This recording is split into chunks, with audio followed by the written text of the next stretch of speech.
Glad you made it back, everybody. As many Democrat-led cities and states continue to echo cries from the radical left to defund the police, we're reminded that not everyone in those areas are in lockstep with such craziness. Let's welcome in two Republican congressional candidates trying to inject reason into liberal bastions. Chele Farley is a Republican nominee for Congress in New York's 18th district, and George Santos is a Republican running for the Congress in New York's 3rd district. Welcome to you both. You know, Bill de Blasio is saying our youth don't need policing, even though his kid actually needs policing after throwing rocks at cops.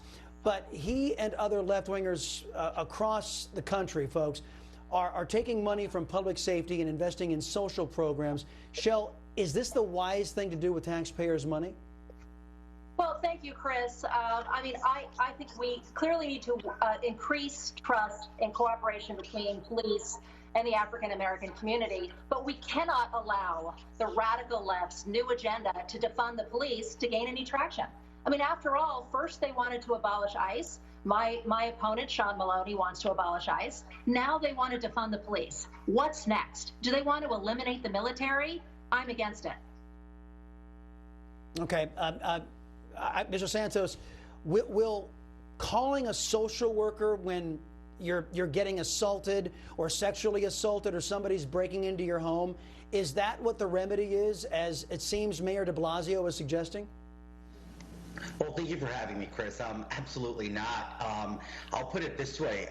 We do need policing within our communities, specifically in our minority communities, where the police actually comes in and protects people from violent crimes, children included, especially children of the domestic violence. So this aberrant notion of abolish the police and defund the police is absolutely crazy. Do you remember New York in the 70s? I've read a lot about it, and it wasn't a very pretty sight.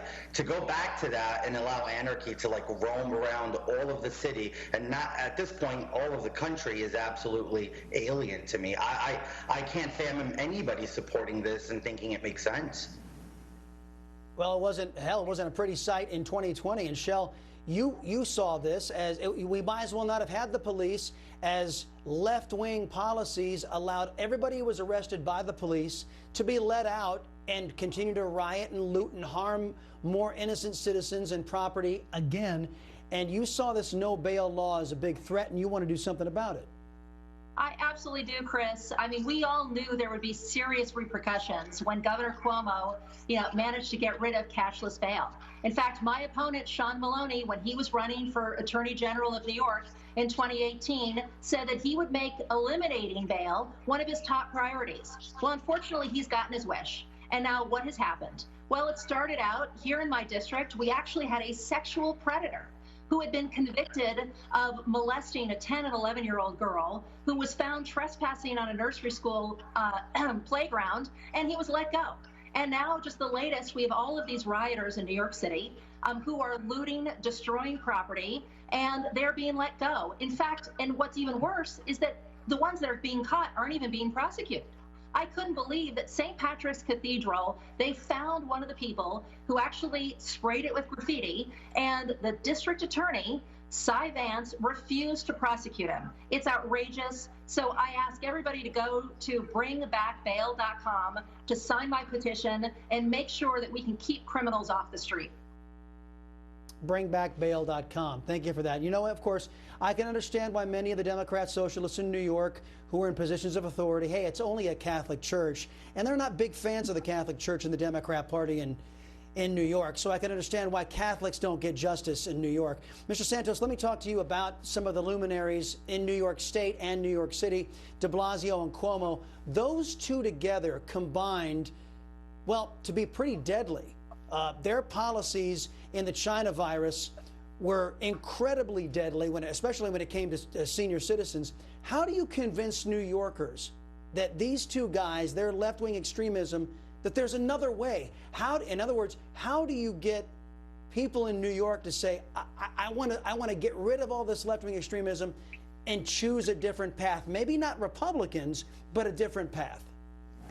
Well, Chris, here's the sentiment that's going on. I have a survey from my campaign that's been going around, and it's been, creating really big legs at this point. The sentiment is already, it's obvious. They know that the way it is cannot be, and people are slowly starting to wake up, and the proof is in the pudding. March 9th, de Blasio went on TV and said it was nothing but a common cold. I was at home fighting COVID myself, and it wasn't a pretty sight.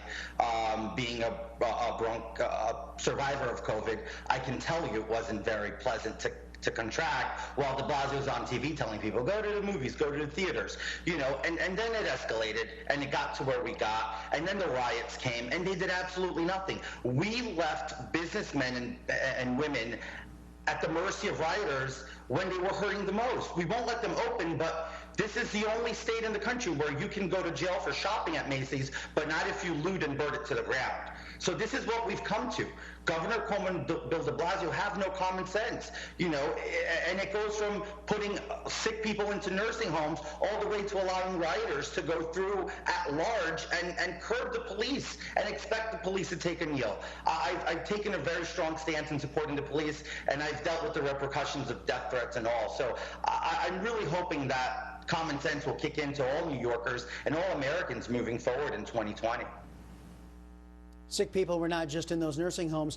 There are a lot of sick people in the positions of power in New York, a lot of sick people in the governor's mansion, a lot of sick people in the mayor's mansion, or wherever he lives in New York City. Thank you, guys. Appreciate it. Still more to come.